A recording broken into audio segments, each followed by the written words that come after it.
Manjeri medical college. ഈ medical കോളേജിനെ സംബന്ധിച്ചിടത്തോളം ഇത് മെഡിക്കൽ കോളേജാണോ ജനറൽ ഹോസ്പിറ്റലാണോ? ഇത് എവിടെയാണ് പ്രവർത്തിക്കേണ്ടത്? ജനറൽ ഹോസ്പിറ്റൽ മാറ്റാനാണോ മെഡിക്കൽ കോളേജ് മാറ്റാനാണോ? അതുപോലും ഇവിടെയുള്ള ഭരണാധികാരികൾക്ക് ഇതുവരെ തെളിയിക്കപ്പെടാൻ കഴിഞ്ഞിട്ടില്ല.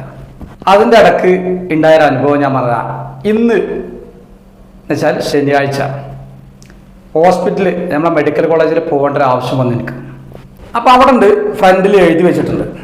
എഴുതി വെച്ചത് അഡ്മിറ്റ് 50 രൂപ, അവിടെ കാണിക്കാൻ 10 രൂപ, അങ്ങനെ എഴുതി വെച്ചിട്ടുണ്ട്. അപ്പോൾ ഞാൻ അവിടെ ചോദിച്ചു, 1-2 ആളോട് ചോദിച്ചു ഇത് എന്താണ് സംഭവം, 50 റുപ്യ ഇതെന്നാണ്, എന്താണ് സംഭവം എന്ന് ചോദിച്ചു. ആർക്കും അറിയാം. അങ്ങനെ ഞാൻ എന്ത് ചെയ്തു, സൂപ്രണ്ടിൻ്റെ അടുത്ത് എത്തി. അപ്പോൾ അയാൾ എന്തെന്ന് വെച്ചു, സാർ എനിക്കൊരു വിഷയം ചോദിക്കാണ്ട് എന്നാണ്. അവിടെ ഫ്രണ്ട് ഓഫീസിലുണ്ട്, അവിടെ ചോദിച്ചോളാം. അവിടെ നമ്മുടെ അന്വേഷണങ്ങൾ എന്ന് പറഞ്ഞ ഒരാളുണ്ട്, അവിടെ ചോദിച്ചു സാർ എന്താണ് വിഷയമുള്ളത്, ഞാനിങ്ങനെ ഇങ്ങോട്ട് വന്നതായിരുന്നു.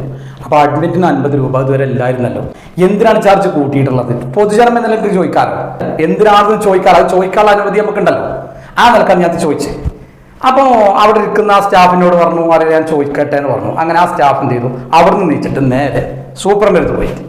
അങ്ങനെ സൂപ്രണ്ടും ആ സ്റ്റാഫും കൂടി തമ്മിൽ സംസാരിക്കുന്ന ഞാൻ കാണുന്നുണ്ട്.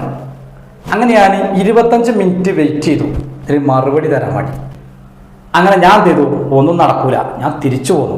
അപ്പൊ ഞാൻ ചോദിക്കുന്നത്, ഒരു മെഡിക്കൽ കോളേജിന്റെ പ്രശ്നം അന്വേഷിക്കാൻ വേണ്ടി സൂപ്രണ്ട് എടുത്ത് ചെന്ന സൂപ്രണ്ടിൽ നിന്ന് കിട്ടുന്ന മറുപടി എന്താ പറയുക, മൗനം മാത്രമാണ്. ഈ മെഡിക്കൽ കോളേജ് ജനറൽ ഹോസ്പിറ്റൽ ഏതിലേക്കാണ് ഈ 50 റുപ്യ? ഇത് കൂട്ടിയുള്ള കേരള സർക്കാരാണെങ്കിൽ കേരള സർക്കാരിനോട് ചോദിക്കണത് എന്താണ് ഈ പാവങ്ങളെ വെച്ച് നിങ്ങളുടെ ഉദ്ദേശം മനസ്സിലാവുന്നില്ല. അതേപോലെ തന്നെയാണ് ഒരാൾ കാണിക്കാൻ ചെന്നതാൽ അവിടെ 5 റുപ്യ കൊടുത്താൽ മതി 10 റുപ്യ ആക്കുക.